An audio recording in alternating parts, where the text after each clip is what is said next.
of information. Oh, okay. Right. So yes, terms and conditions. So we've established that it's a bit of a thumbs down. I get that. Oh, it's not letting me move on. Hold on a minute. Start the slideshow from the beginning. Thank you. I'll try it again. Thank you. Yeah, it took me out. So really, I know I haven't got long. So what are they and why and how are they used in business? And I know they're important. I know they are, but part of the way that we work is to empower business owners to make their decisions and understand why they're doing them. So obviously, as a lawyer and as a small business owner, I have terms and conditions in place and I have my reasons for doing so. But what I wanted to do was take this opportunity to explain, take a step back and explain why and how they're used in business so that you can understand the decision or why you might be told you need them, if that makes sense, rather than sit and tell you just why you do. So what is it? Well, first of all, it's a written document. I don't know who's got terms and conditions, usually in small print, not always, but contains the basis on which, and I'm talking on the basis of suppliers, or the basis on which you sell goods and services.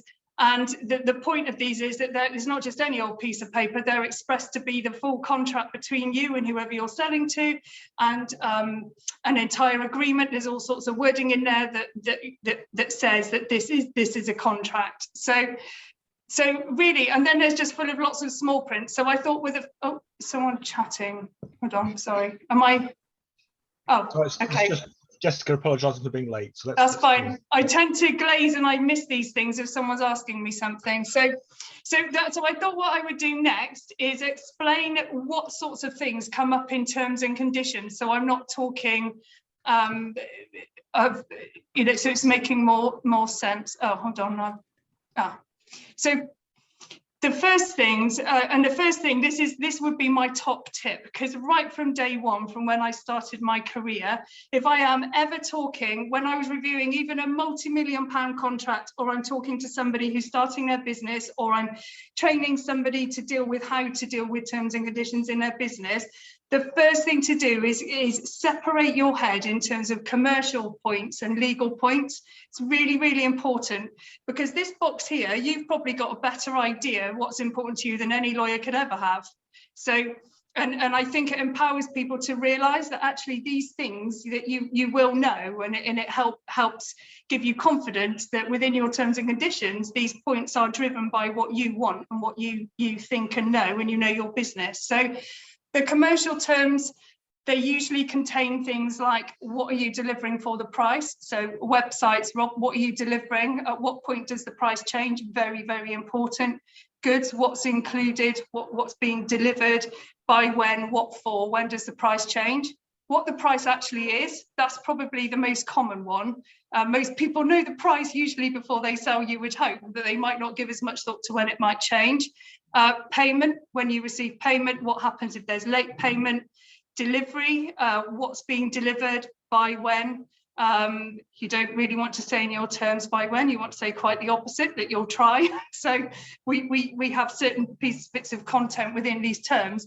And then how long does the contract last? So this is not a legal delineation. This is just my way that I have always dealt with this. If I review anything, I look at this bit first, and I park all the legal stuff, and I just extract these points, and the terms deal with all of these points anyway.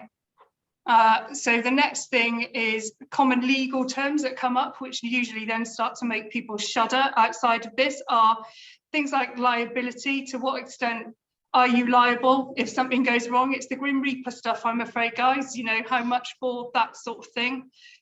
Data protection, if there's any personal data, the terms and conditions will deal with that. Intellectual property, who owns it? Is there a license on who's paying for what? And then how and when you can get out of the contract as well, particularly if you're a supplier, if you need to walk away, non-payment, those types of things. So I guess the point to say here is that terms and conditions these are very general terms of the sorts of things that would be in there, but there is a process involved, if you want to get them written for your business, of mapping your business understanding your risks, and then writing the terms to deal with all of these points. So in some terms and conditions, for example, intellectual property just won't be relevant. It's just not a part of the business. There's no intellectual property. In other businesses, it might be really, really key. Okay.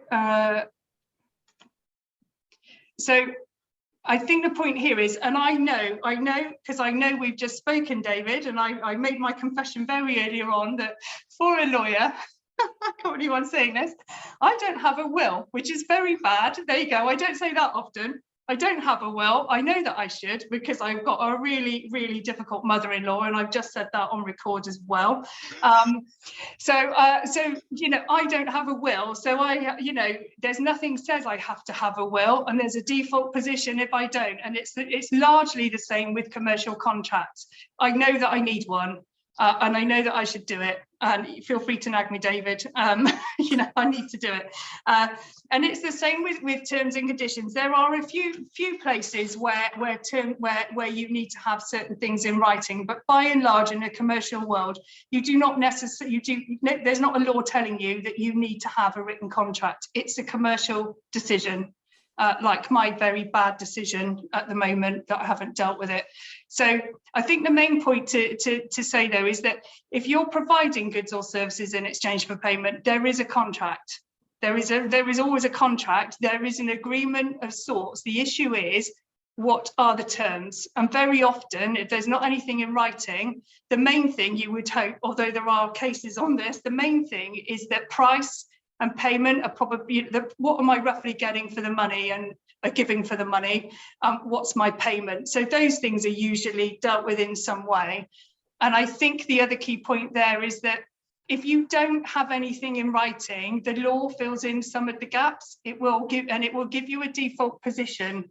And if you don't have terms and conditions, that default position remains. One of the big benefits of terms and conditions is that you can change that default position to work for you, because it doesn't always, if that makes sense. And liability is one of them. Liability is a good example for a supplier where if you have nothing in writing, you will be liable potentially for more than you would be if you had terms and conditions, which would give you a better chance of managing that situation. So you know, other takeaway, there is a contract, but the law fills in the gaps, some of them, and not all of them, and not always to your advantage. So the pragmatic bit, having made my confession about wills, is that there's the decision that businesses have to make in their business journey is when to invest in what I call written bespoke terms. So I'm not on about pulling them off the internet. I don't know, we don't deal with things off the internet. We are in the business of mapping businesses' risks to a document to reflect their operation. So that's what they do. And it's very much, you know, do I invest in these? And very often, having dealt with people right from startup right through to selling multi-million-pound businesses, there's a journey involved there, which I'll take you through a bit later, of where they end up. But quite often, here's some of their drivers or some of their thoughts maybe in the beginning. So, you know, when they look at the risk of not having bespoke written terms, and some people at the start of their business journey decide they look at budget and they say, I can't, right now for me, this isn't important, I am going to take this risk. The most important thing is it's an informed decision to accept that risk. Like David, I do know the risk of not having a will, and very much so. I've been involved in intestate stuff before, so I do know that. But this is the point here, that, you know, the risk of not having them is that it's not your best legal position. It doesn't reflect your business. With that comes uncertainty. You haven't got the terms. You don't quite know what's going to go wrong, and therefore you can't mitigate it and deal with it. Or you don't know at some point if a client, and this is one of the drivers, a client picks up the phone and says, can you just do this? And all of a sudden you're in a position where, is it in or out of the price? And then you've got to manage all of that, and you haven't got any terms to help you, because they can help you back up.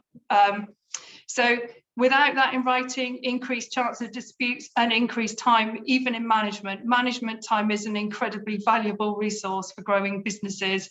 And this this is I'd say it's a risk. It's definitely a consequence of not having written terms. On the flip side, which drives people to get, oh, I can't see my whole thing. So you will get the best legal position if you get somebody who writes them, who knows what they're doing and maps it to your business.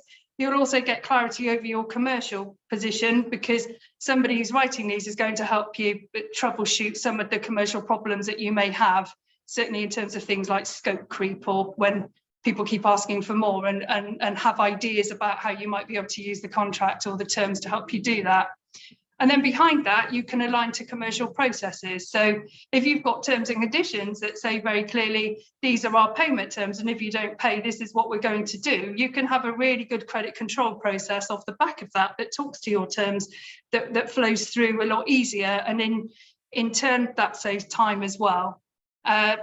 I can't read my last, corporate image. So corporate image, sometimes depending on your client base, your terms and conditions they're a document, they're an extension of you.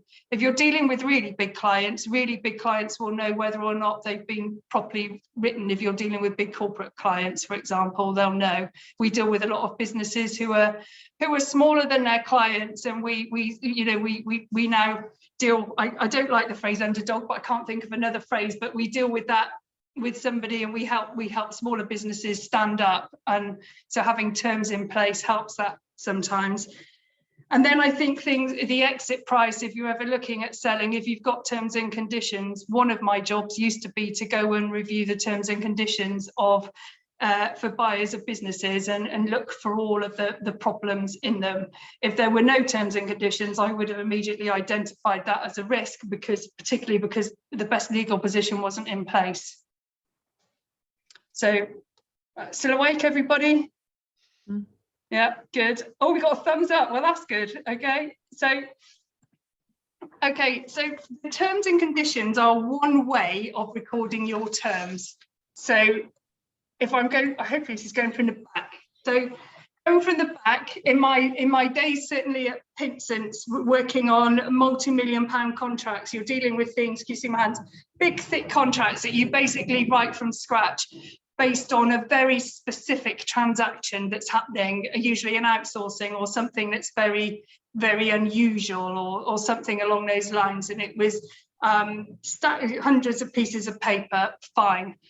We're working back from that for a lot of businesses, and this is where the terms and conditions come in. The terms and conditions is almost a consolidation of all of those terms that I've spoken about earlier, but they reflect your repeated delivery of the same sorts of goods and services as you go, which is why it's like it's not always condensed, but it reflects what you do over and over again. So I've tried to look into the history of this, and I've not been very successful, but I suspect that after the Industrial Revolution and business got quicker, faster, higher volumes, that even if you were working, say, off the green box, where you were having to issue these contracts all of the time, I suspect that somebody somewhere along the line has worked out that just didn't work very well.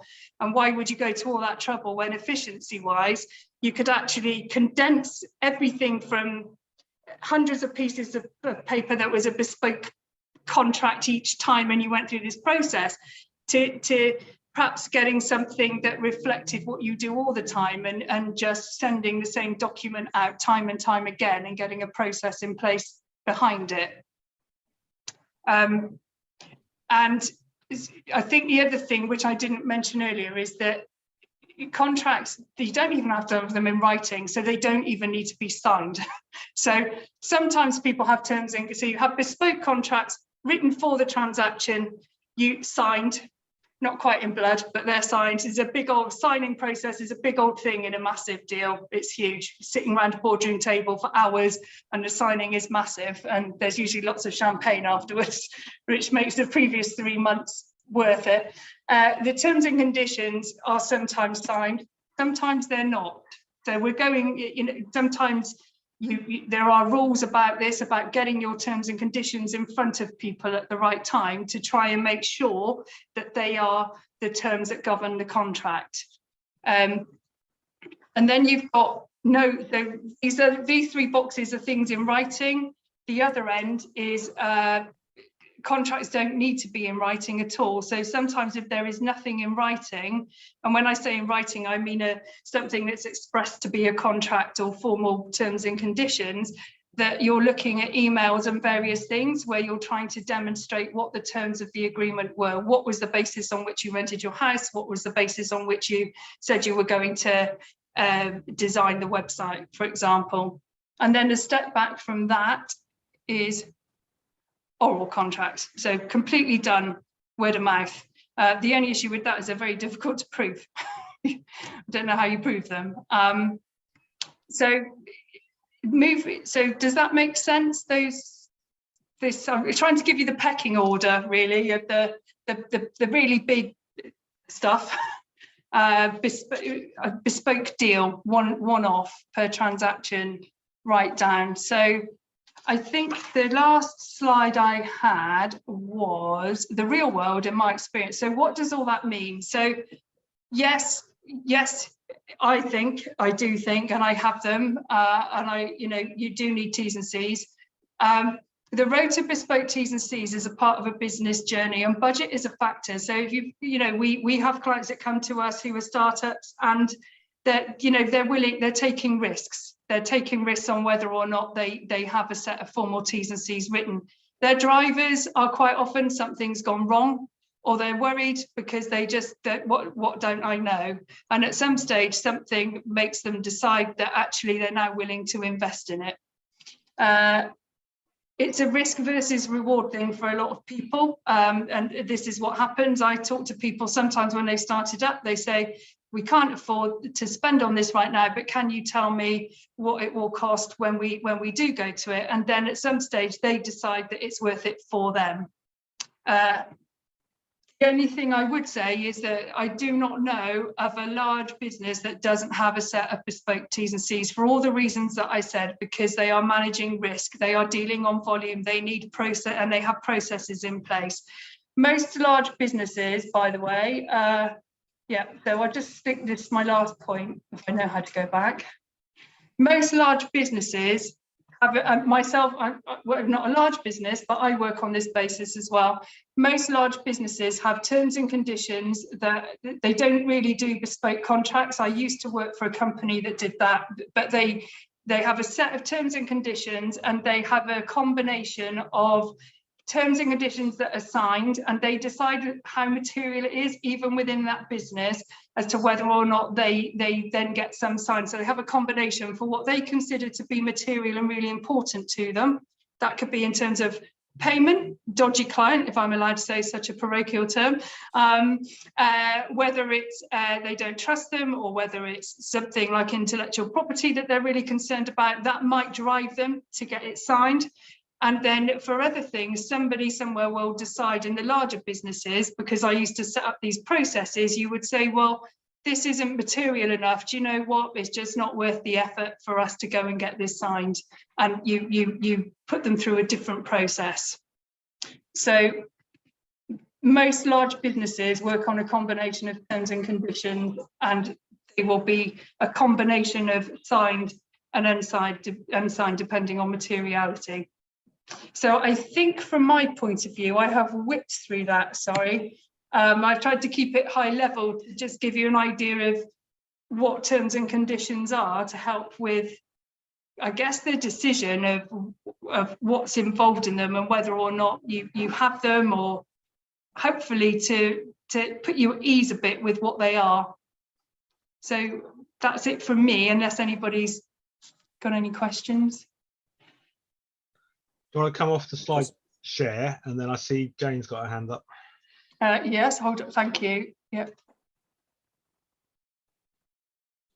Yep. I've got a really strange thing going on as it happens right now.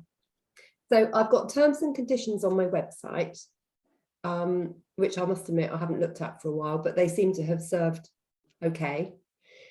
I did a quote for a specific arrangement on a monthly basis. It's gone on, it was agreed. It's gone on for 3 months, and the client has decided he wants to renegotiate. And in fact, what's going to happen, you know what you said about certain types of client, I'm going to have to walk away from it because it's just going to get silly. And it's not really to do with terms and conditions at all, this, because actually, I think what I did was okay. Yeah. But I think the trouble is you can kind of get things clarified, get things agreed. And when it comes to something ridiculous, it's just not worth you spending your time on. So I don't really know why I'm telling you this. It's just because I've got to reply to the guy right now. Yeah. Well, yeah, it's a commercial decision. Yeah, it's a commercial decision a lot of the time. I have to say that this isn't a legal point, but I talk as a contract specialist, former solicitor, but I'm a small business owner as well, and I frequently make decisions to let clients go because of the risk reward benefit. Yeah, and it's the time. In fact, 3 years ago, I did sack our biggest client because it just wasn't worth the money to me, even though they were paying us the most per month. It was just taking up too much. So that's a commercial decision. The only thing I would say is what are the terms of your contract, your agreement? Is it a consumer you're dealing with? If you're this is a business. No, this is a business. So it would depend on what you're doing, because if you walk away from a contract when you shouldn't, which is part of what the terms that that are included, if you walk away from a contract when you shouldn't, you could actually be in breach of contract yourself, even though you may be extraordinarily cheesed off that they have not behaved properly. Whether or not the law sees it like that might be different. Yeah, okay, thank you. It's a good point. I'm going to handle it carefully, but yeah. Jane, in essence, from what I've determined, you say that your customer wants to renegotiate, but of course there is a contract already in force. So the start point is what's in that contract. So that is binding. If he wants to renegotiate, effectively what he has to do is he has to give notice, if you've got notice provisions in your contract, and end it, and then start again. And of course, at that point, of course, it's up to you whether you engage in that conversation. Yeah. As you probably deduced from the way I've said this, I've decided he's a bully. And actually, I think I knew that at the beginning, really, and there's a lesson in there. You're absolutely right. We all make these decisions, sometimes for the best, and they turn out for the worst.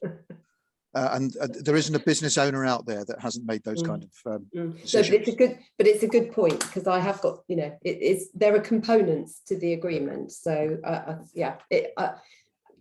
I'll take your point though. It's important, and that's partly why I haven't dealt with it yet, because I didn't want to get angry.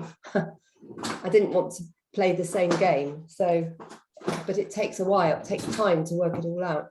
And that's actually also a very wise thing to do, is sometimes it does pay you enormously to take a step back, sleep on it, give it a couple of days before you respond. Otherwise, you may end up by regretting what you do, just like that. Well, one doesn't want to think the same behaviour, does one? So. Well, no, but you're quite right. But you can also regret sometimes what you do from a legal perspective as well, as I'm sure Tracey would agree. Yeah. Okay. No, that's. Does anyone have any other questions? I was going to ask a question, David and Tracey. I have a good friend who had a business, a shop, and she decided to relocate to another town. But someone wanted her a shop, and they were kind of part sharing the shop with her. And she said, "Oh well, you can take over the rent and you carry on and blah blah blah. And I'm going to set up my bigger shop." Cut long story short, there was no written agreement, and the landlords have come after her for the outstanding rent that hasn't been paid by the person that took over the shop. She does have text messages saying, "Yes, I will pay the rent," and blah blah blah.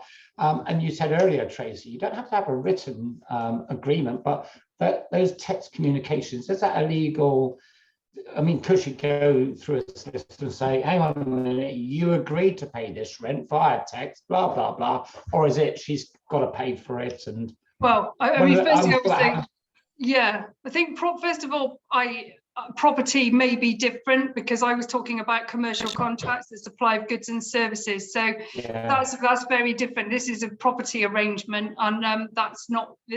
I don't deal in property, but I think that generally I have been involved in commercial litigation in a previous life as well, and what happens is the first thing, the minute there's a dispute, the first thing anybody says to you is, where's the contract? What does it say? As David said earlier with Jane, you know, that's where you go to, that's where you start from. If there is nothing in writing, then that's when you start looking at finding evidence of what was agreed. Emails, writing, and I have sat and put schedules of things together. It's an expensive business. I don't know if David wants to add to that, but all I was going to say is, yes, you're quite right. The fact that it's to do with a tenancy, a business tenancy, that's a complete game changer. That really is the start point. Well, in many respects, the contract is probably going to be the terms of the tenancy or lease, or may well be, so far as the landlord and tenant are concerned. It very much depends who the tenant is, because the tenant is going to be liable for the rent to the landlord. Now, if there has been some sort of subletting, for want of a better word, I mean, first of all, that might not actually be allowed anyway under the terms of the lease. It was allowed, and the landlord was aware. It's just that there was no written agreement between the landlord and the new tenant. The new tenant was, you know, well, anyhow. That I think is probably the problem. Now, it doesn't mean to say that if there was an agreement like that, the person who left holding the baby, as it were, might not have a cause of action to sue for the recovery of it if there is a contract that could be proved between she and the other person. Yeah, that's what I said to her. That's what I said to her. What she does need to do is to take advice. Yes, there's no question about that. She doesn't think there is a leg to stand on, but I said, because there is that communication, you can go get some legal advice, because I'm sure there's a kind of contract in a roundabout way anyhow. But yeah, okay, thank you. There might well be.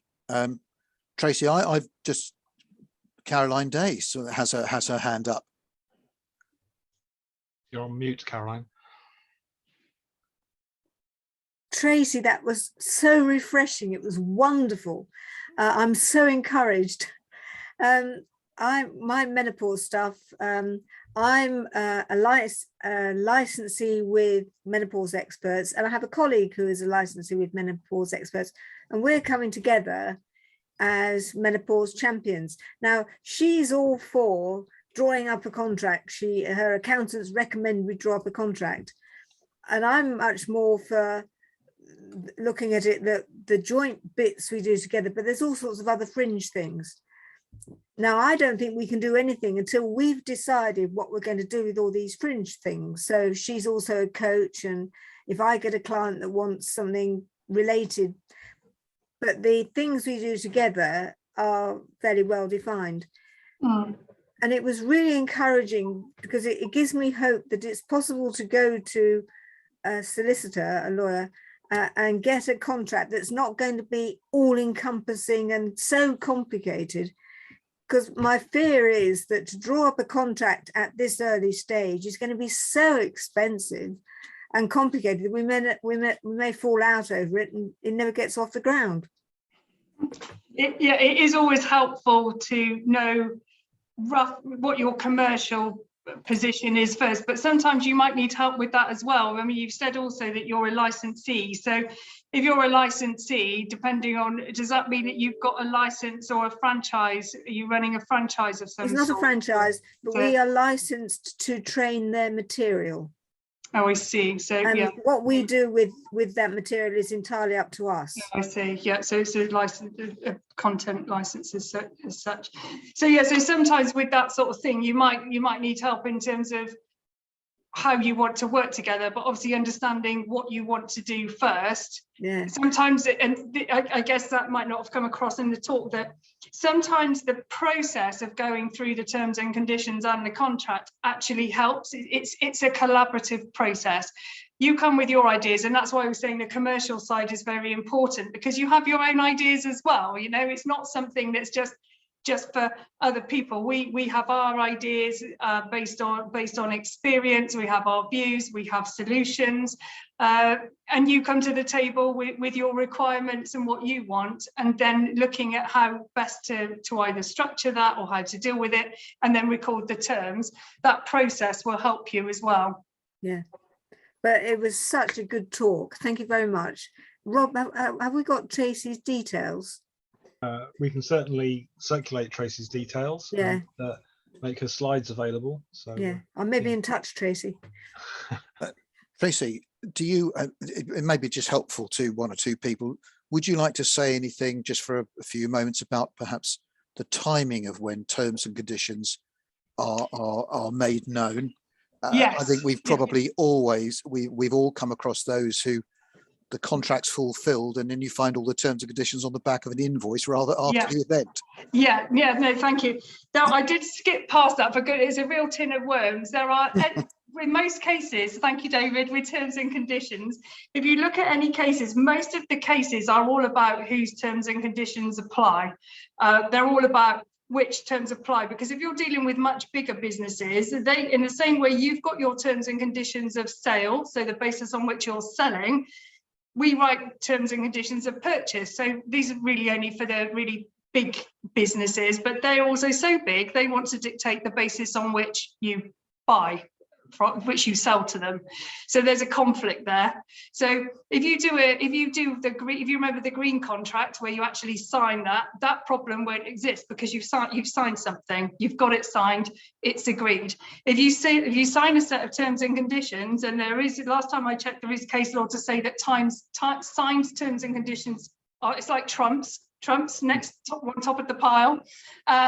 And then after that, if you're dealing with unsigned terms and conditions, there's a whole lot of case law around that. But the main rule is that in order for there to be an agreement, those terms and conditions have to have been received before the service starts.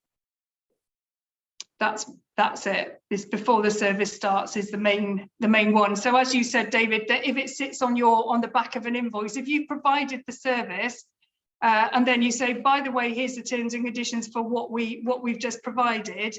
If the terms and conditions haven't been seen or mentioned in correspondence before that date, this is business to business I'm talking about, by the way, then that would be too late potentially, because if you think about it from a logical point of view, how can you agree to something if you haven't seen it, or have it, what the law says about when you've seen it is very different for a business. You don't need to you can just refer to it in correspondence. You can refer to it as part of your quotation process, but you have to have referred to it first. So yeah, on the invoice is too late. So there are rules about that, and we do work with clients to help them with their whole process, because the terms and conditions should flow as part of the whole contracting process and flow on from the onboarding the client. So there are rules around that.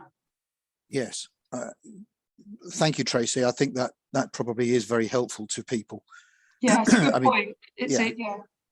In effect, once you've reached an agreement, that's the time to make your terms and conditions known, by way of effectively confirming what you've just agreed over the telephone, for example. Then no one's taken by surprise. And if your terms and conditions aren't something which is attractive to the contracting party, then they have the opportunity of walking away if they wish, or renegotiating and reaching an agreement in some way. Yeah. Does anyone else have anything they want to ask Tracey? Rob does. Well, it was a comment, but perhaps it's also a question around the safety of my process, which is I have a set of relatively generic terms and conditions that define things like payment terms, intellectual property. As you've alluded earlier, intellectual property is very important in what I'm doing. So things around assuming that people are supplying me with photos that have got valid copyright on them, so I'm not liable if they've just downloaded them off Google without checking the license terms, things like that.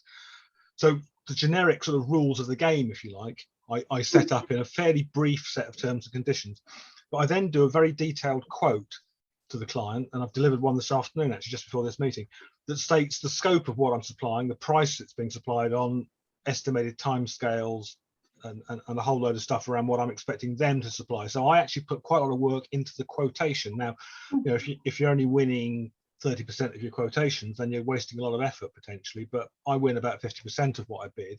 And I think it's worthwhile putting that effort in so that the prospect knows exactly what they're potentially getting into, and later on there's no scope for dispute when they go, well, I thought you were doing that for, you know, £2,000 or whatever. It's, well, I'm sorry, that's what I quoted. You know, I'm happy to do it. There's the hourly rate, it's in the terms and conditions, but it is an extra, because scope creep is such a problem in the kind of work that I do. Yeah, it's very common, particularly in your industry, to put together good quotes and proposals. And I know exactly what you mean. It's the risk reward, isn't it? Is it worth me going to the time of doing all of this and not get the work? But it's very common. And having an explanation of the detail of the services is important, because that covers the bit. So this is what's included for the money, but for the price.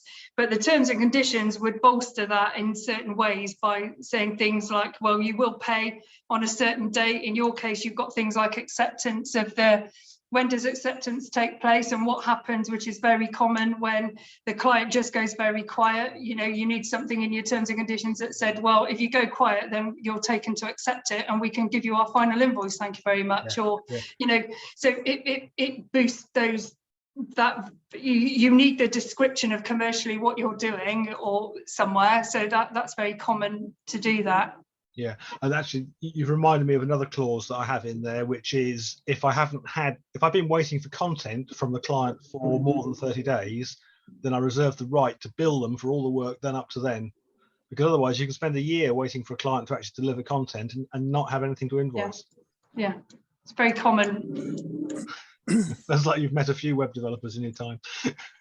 Well, in that case then, Tracey, thank you for your presentation this afternoon. I think it's been valuable to everybody.